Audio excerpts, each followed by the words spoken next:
윗 단추가 잘못 끼워지면 아래 단추는 아무리 잘 끼워도 뒤틀린다.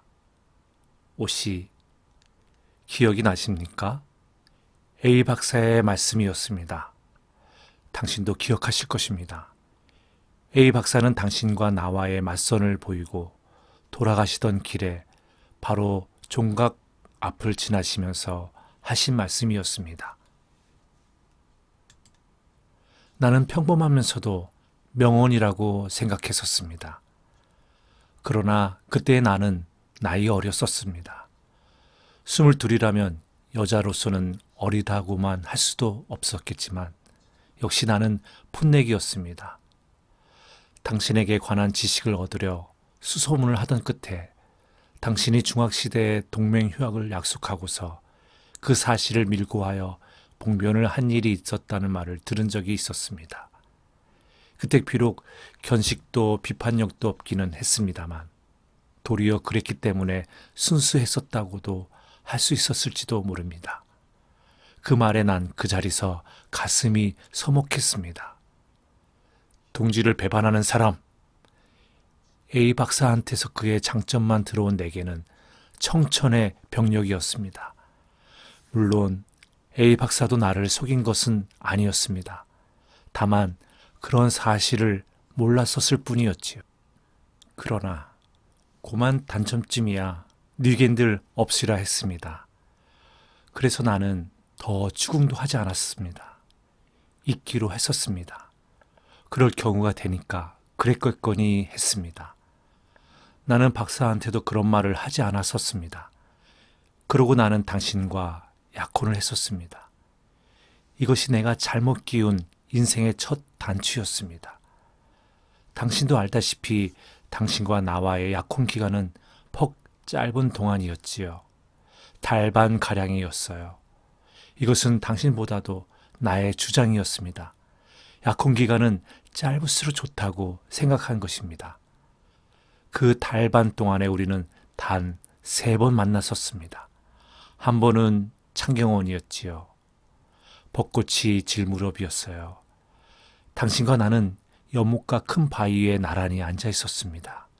그때입니다. 어린아이가 담배와 과자를 팔러 왔었습니다. 붉은 잉어를 준다고 과자도 사고 캐러멜인가도 샀었다고 기억됩니다. 물론 당신이 돈을 내었습니다. 그때 거스름돈이 10전 더 왔었던 것을 기억하시는지요? 물론 기억이 없으실 겁니다. 이 녀석 어딜 갔노? 손해해 보겠군. 당신은 꼭 이렇게 말씀하실 줄 알았었습니다. 또 그것을 기대도 했었습니다.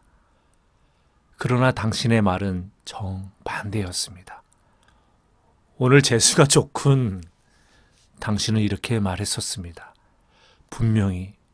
그리고 아이 속여먹은 어른인 당신은 거꾸로 어른 속여먹은 아이들처럼 재미있게 웃고 계셨습니다. 나는 마음이 아팠습니다. 10전이 커서가 아니었습니다. 값싼 양심도 아니었어요. 나와 여학교 동창이었던 진순이가 당신과 중학 동창이었다는 그의 오빠한테서 들었다던 동맹휴학 사건이 이 10전과 연결이 되어 뼈아프게 느껴졌기 때문이었던 것입니다. 그래도 나는 선의로 해석하기로 했습니다. 가버린 아이를 찾아다니는 것도 일종의 선의 과장일지도 모른다. 이렇게 생각하고 말았었습니다. 이것이 내가 두 번째 잘못 끼운 인생의 단추였던 것입니다.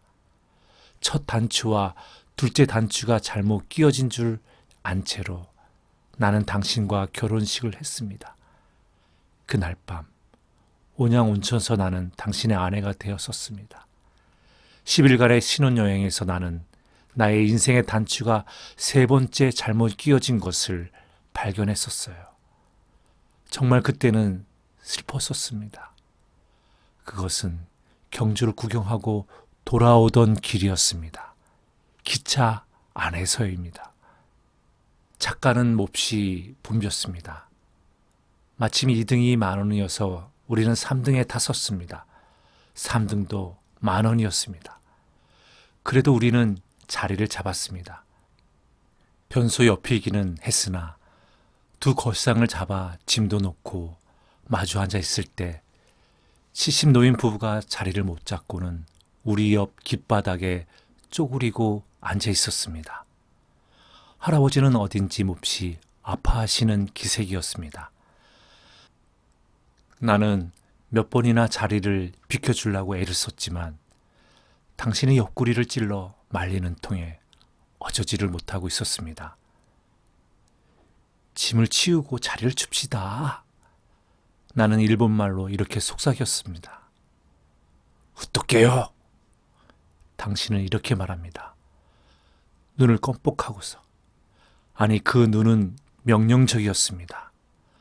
노인은 몹시 앓는 소리를 했습니다. 할머니는 영감을 붙들고 울고 있었습니다. 할아버지의 끙끙 앓는 소리에 나도 아팠습니다. 가슴이 메어지는 듯 했었어요. 그래도 나는 이기였습니다.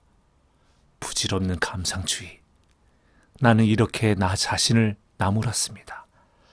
다 값싼 인도주의야. 한 번 더 낀 단추가 맞아들어 갈리는 만무했었습니다. 그러나 나는 그래도 그것이 맞을 때가 있겠거니 했던 것입니다.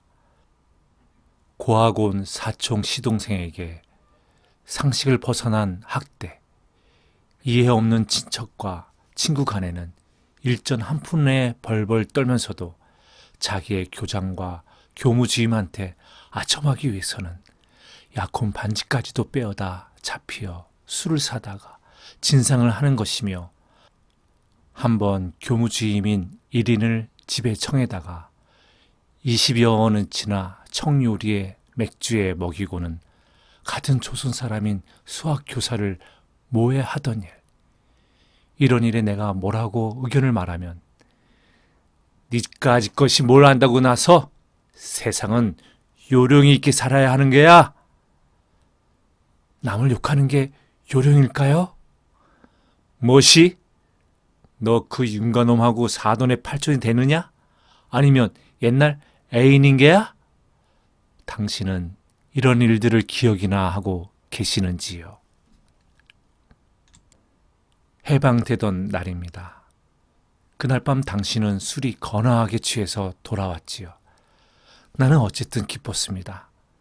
그래서 당신이 술을 마신 그 심정도 알 수 있다고 생각했기 때문에.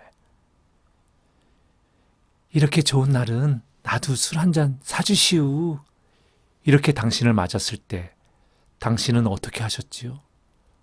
물론 잘 기억하시겠습니다마는. 좋긴 개뿔이 좋아? 이렇게 고함을 쳤었습니다. 아니, 그뿐이었다면 또 좋았게요. 이 호통과 함께 당신은 나의 뺨을 후려쳤던 것입니다. 당신이 그날 나를 때린 그 동기는 나중에서야 알았었지만 그것은 알지 않았더니만도 못한 동기였었습니다. 1인들이 모조리 전쟁에 끌려가는 것을 기화로 당신이 시학 자리를 노리고 술에 과자를 사가지고 다니던 것이 그날 아침에야 겨우 탁방이 났던 것을, 해방이 되어 개빡을 쳤다는 것이 나를 때린 동기였다고 보니 모르니만도 못하지 않았겠습니까요? 그러나 이 나라 이 민족의 해방이 확실해지고 군정 세상이 되어 영어가 한 몫을 보게 된다는 것이 확정적인 사실이 되자 당신은 신이 나서 좋아했었습니다. 당신은 영어가 통했었습니다. 당신은 신성한 교단에서 통역이 되었었지요. 외국 군인과 같이 다니는 것이 큰 자랑이었습니다. 나는 영어는 모릅니다만 외국 군인을 청에다가 놀면서 주고받는 대화의 뜻만은 짐작이 되기는 했습니다. 교육자이신 당신이 이 나라 이 민족의 철없는 딸들을 몇 개의 깡통과 바꾸는 것도 나는 짐작을 했었고, 당신 이외의 모든 이 나라 백성이 거짓말쟁이요, 사기꾼이요, 몰입해라고 일깨워 주는 것도 나는 알고 있었습니다. 그래서 당신은 일약 군정 정치의 과장이 되었었고 국장을 빨갱이로 음모하여 몰아낸 것이 되레 탄로가 되어 그나마도 쫓겨나지 않았었습니까? 나는 여기서 당신은 자기 눈앞의 이익을 위해서는 신의도 없고 국가도 민족도 없다는 것을 눈으로 역력히 보았던 것입니다. 당신이 중학시대에 1년간 월사금 면제라는 조건에 매수되어 악질 교훈을 배척하여 교규를 바로잡자던 동지들을 배반한 그 어릴 때의 사건도 결코 그때로서 그친 것이 아님을 발견했던 것입니다. 1년간의 월사금 면제를 위해서는 학교도 동지도 신의도 없듯이 한낱 시약 앞에서는 민족의 해방도 저주하였고 지푸차를 타고 양담배를 얻어 피우고 껌을 씹는 허영 앞에서는 민족의 명예는커녕 한 개의 깡통을 위해서는 5천년간 준수해온 민족의 피를 더럽히는 것도 오히려 사양치 않는 내 남편임을 알았던 것입니다.